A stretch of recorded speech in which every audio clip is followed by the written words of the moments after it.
fix proximity sensor on any Xiaomi, Poco or Redmi phone.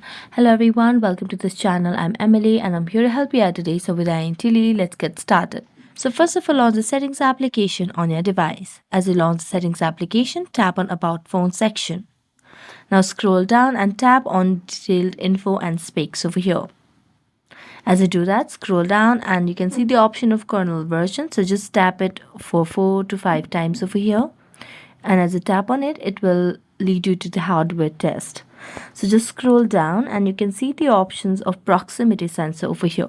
So tap on proximity sensor and here you can see the option of sensor value, which is 5 right now. But when you touch it, it turns to 5 or 0. So when it's 0, it says if this test is pass or fail. So as you can see, it says test pass, which means our proximity sensor is completely fine. So we're going to go back, and then what we're going to do is we're going to simply reset the device. So for that, all you have to do is tap on factory reset on the settings, and you just have to reset the data just so that you can fix the other issues related to proximity sensor if you have any. So that's it. Thank you so much for watching this video. See you next time.